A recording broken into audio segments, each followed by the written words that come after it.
Headlines नंतर सगळ्या घडामोडी सविस्तर पाहूयात। औरंगजेब क्रूर शासक होता, मुख्यमंत्री देवेंद्र फडणवीसही तेवढेच क्रूर असं वादग्रस्त वक्तव्य काँग्रेसचे प्रदेशाध्यक्ष हर्षवर्धन सपकाळ यांनी केलंय। हर्षवर्धन सपकाळ यांनी केलेल्या वादग्रस्त वक्तव्यानंतर राज्यात वादाची ठिणगी पडणार असल्याची शक्यता वर्तवली जाते। सपकाळ यांनी देवेंद्र फडणवीसांची तुलना थेट औरंगजेबाशी केल्याचं पाहायला मिळतंय। दरम्यान हर्षवर्धन सपकाळ कोण आहेत, त्यांच्या वक्तव्याची किंमत शून्य असल्याची टीका प्रवीण दरेकर यांनी केली आहे। त्यांनी आधी स्वतःची ओळख निर्माण करावी असंही त्यांनी म्हटलंय।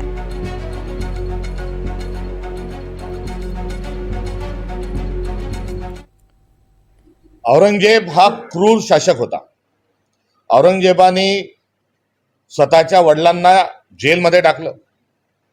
स्वतःचा मोठा भाऊ जो संविधानाच्या विचाराचा होता, सेक्युलर विचाराचा, दाराशिखा, याचा खून केला। नुसता खूनच केला नाही तर दाराशिखाचं मुंडकं कापून पूर्ण दिल्लीमध्ये फिरवलं। स्वतःचा लहाना भाऊ जो होता त्याला पागल करार दिला, त्याच्यावर विष प्रयोग केला, त्याला मारून टाकलं। आणि सदाकदा धर्माचा आधार हा औरंगजेब घ्यायचा। औरंगजेब कधी हजला पण गेला नाही आणि हा क्रूर शासक होता। आज देवेंद्र फडणवीसही तेवढेच क्रूर आहेत, सदाकदा धर्माचा आधार घेतात आहे, मात्र संतोष देशमुख सारख्या हत्या ज्या होतात आहे, जिथे खासदारांच्या लेकीबाळी सुरक्षित नाही, हा प्रकार आज दुर्दैवानं आज महाराष्ट्रात हा देवेंद्र फडणवीस सारखाच आहे। त्यामुळे औरंगजेब आणि देवेंद्र फडणवीस यांचा कारभार एकसारखा आहे। त्यांच्या रक्तातच औरंगजेबी प्रवृत्ती नसानसात भिनले। कारण काँग्रेसच्या सगळ्या नेत्यांचा जर अशा प्रकारच्या प्रवृत्तीचा इतिहास बघितला तर त्यांनी कोणाची तळी उचललेत हे आपल्या लक्षात येईल, कुणाचं उदात्तीकरण केलंय हे आपल्या लक्षात येईल। खरं म्हणजे देवेंद्र फडणवीस साहेबांची ओळख एक उत्कृष्ट प्रशासक म्हणून 5 वर्ष मागच्या कालावधीमध्ये महाराष्ट्रानं पाहिलेलं आहे।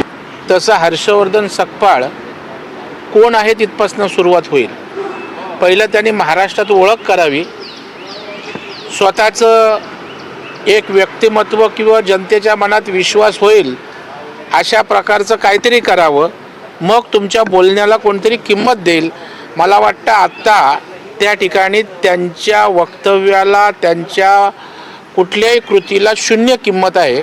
कारण त्यांनी ना कुठलं प्रशासन चांगलं चालवलं, ना कुठलं एखादी भूमिका घेऊन समाजाला काहीतरी दिशा दिली।